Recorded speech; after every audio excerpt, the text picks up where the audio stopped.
Pertama, bahwa ada satu ibadah dalam Islam, ibadah itu mesti punya duit. Ada ibadah itu pakai tenaga saja, sholat tahajud. Ada ibadah itu pakai air liur, baca Quran.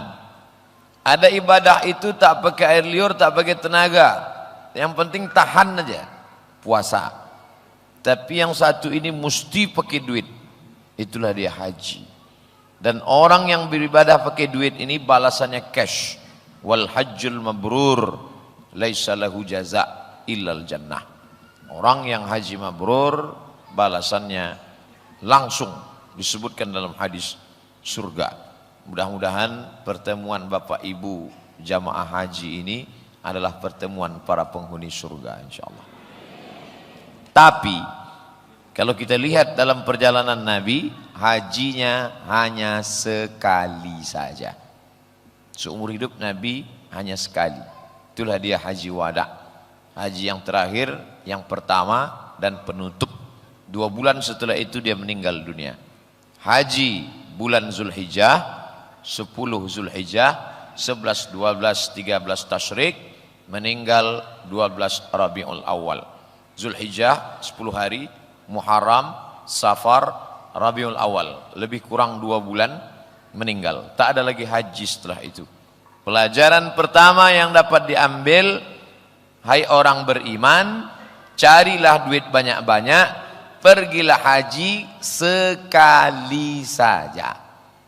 Bapak Ibu yang sudah nyetor ONH untuk berangkat haji kedua, ketiga, 30 juta, besok pagi tarik duit itu balik, masukkan ke program dakwah pedalaman. Itu apalagi pergi haji. Yang sudah setor ONH plus 100 juta, cukup sekali haji. Yang haji 2-3 kali. Karena haji hanya sekali saja. Ini kadang banyak juga yang pergi haji ini, yang pertama dulu kurang puas Pak Ustadz. Bukan kurang puas ibadahnya, shoppingnya. Ceret kuning belum dibeli, tempat celak belum, tasbih permata belum. Bapak Ibu jangan lupa, entah siapa yang menyusunnya di Makkah itu saya tak tahu. Ini hotel, ini masjid. Antara hotel dan masjid pasar. Sehingga orang sekali ke masjid, 2 kali ke pasar. Ini hotel, ini masjid. Pergi pulang. Ke masjid berapa kali? Sekali. Ke pasar 2 kali. Oleh sebab itu maka pergilah haji sekali saja. Umroh Pak Ustadz, ini saya serba salah cerita umroh. Mau saya minimalisir umroh, sementara di hadapan saya ustadz-ustadz gaid umroh. Saya sendiri pun bawa umroh. Tapi saya umroh setahun sekali. Karena memang Nabi umroh seumur hidup 4 kali. Umroh tahun ke-6, umroh Hudaybiyah. Umroh tahun ke-7, umroh qadha. Umroh tahun ke-8, itulah Fatu Makkah. Umroh tahun ke-10, haji wada. 4 kali cuman dia umroh. Jadi Bapak Ibu yang sudah umroh 4 kali, yang kelima tak usah jadi berangkat, duit itu masukkan lagi ke dakwah pedalaman. Apa maknanya? Bahwa beribadah itu merasakan nikmatnya sama antara mengeluarkan duit untuk ke Makkah dengan mengeluarkan duit untuk dakwah suku pedalaman. Kalau sama rasanya, berarti sudah menikmati ibadah. Saya Pak Ustadz, waktu mengeluarkan 30 ke Makkah nikmat. Tapi waktu 30 untuk suku pedalaman sakit saya. Berarti belum terasanya lagi ibadah itu. Karena ada embel-embel yang ke suku pedalaman tadi masuk 30 hilang, tak nampak kesannya. Kalau yang ke sana tadi naik pesawat bolak-balik, tinggal di hotel, bisa pula selfie sama pramugari. Bagi bapak-bapak yang bininya tak ikut. Oleh sebab itu maka ini yang pertama, bahwa carilah duit. Ada satu kabupaten di Riau. Riau itu 12 kabupaten kota. Salah satu kabupaten miskin susah. Bupatinya ngomong ke saya, menurut survei ekonomi lembaga survei Ustadz, ini kabupaten kami termiskin, tersusah, termelarat. Tapi jamaah hajinya terbanyak. Kenapa bisa begitu?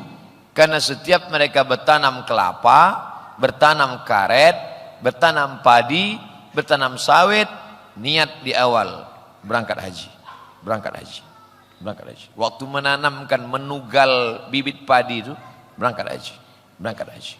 Di kampung lain enggak, kawin lagi, kawin lagi. Bukan saya mengatakan kawin lagi itu salah, tidak salah, tidak salah kan Bu?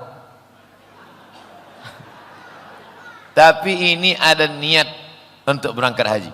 Maka adik-adikku yang belum berangkat haji, PNS kalian, ASN, pegawai BUMN, langkahkan kaki besok pagi berangkat.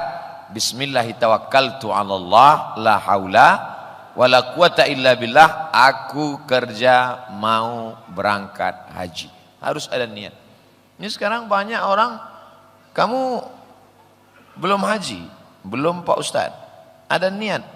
Saya serahkan sama Allah aja Ustaz. Ya tak bisa. Kalau tak ada gerak dari Allah, tidak. Nah, kalau gitu jangan makan. Ketika haji dia katakan kalau tak ada gerak Allah. Tapi makan siang tak ada dia bercakap macam itu. Mestinya kalau orang konsisten haji bicara gitu, makan pun jangan bergerak. Kau sudah makan, belum ada gerak dari Allah. Kenapa waktu haji mengatakan gerak Allah? Kenapa ketika giliran makan bergerak sendiri? Berarti tak betul cara berpikirnya. Oleh sebab itu maka ini poin yang pertama, bahwa ada satu ibadah besar bernama haji. Umat Islam mesti mapan ekonomi. Kalau tidak mapan ekonominya, batal ayat. Walillahi 'alan nasi hajjul baiti man istata'a ilaihi sabila. Kita menjadi orang Indonesia, ini bukan permintaan kita.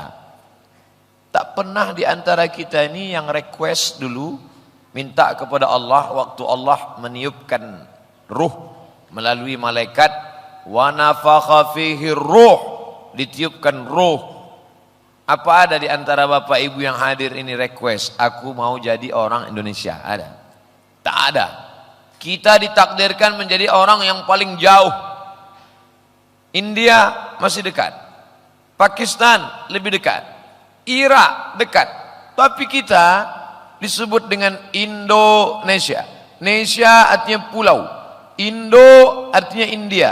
Indonesia pulau-pulau kecil di balik India. Saking kan jauhnya kita, pulau-pulau kecil di balik India. Makanya orang Arab menyebut kita Al-Juzur Al-Hindiyah, pulau-pulau kecil di balik India. Kita paling ujung, tapi yang masuk surga boleh jadi kita lebih dulu. Gitu cara menyenangkan hati orang yang ngantri paling ujung. Karena tidak ada jamin, Nabi menjamin bahwa kamu akan masuk surga belakangan karena belakangan masuk Islam. Tidak. Karena Nabi pernah melihat kita ketika sahabat di perang Uhud, patah, berdarah gigi, menetes darah. Apa kata sahabat? Berdoalah ya Rasulullah, engkau punya satu doa mustajab. Nabi Musa sudah memanjatkan doa itu, rata musuh-musuh Allah, tenggelam Fir'aun. Kalau kau doa ini sekali ini mati mereka semua. Kata Nabi, tidak. Syafa'atan li ummati, untuk syafaat bagi umatku yang akan datang belakangan. Mereka itu ikhwani, kami itu ya Rasulullah. Tidak, antum ashabi, kalian sahabatku. Yang mereka itu adalah ikhwani. Siapa itu ya Rasulullah? Amanu bi walam yarawni, mereka beriman kepadaku tapi tak pernah melihat aku. Mudah-mudahan kita itu insyaAllah. Tak pernah kita lihat dia, tak pernah kita lihat bagaimana bentuknya. Jangankan melihat nyata, mimpi aja susah. Tapi kita percaya kepada dia, mau keluar duit untuk dia. berjuang harta, tenaga dan nyawa untuk dia. Itulah yang sudah didoakan Nabi 1500 tahun yang lalu.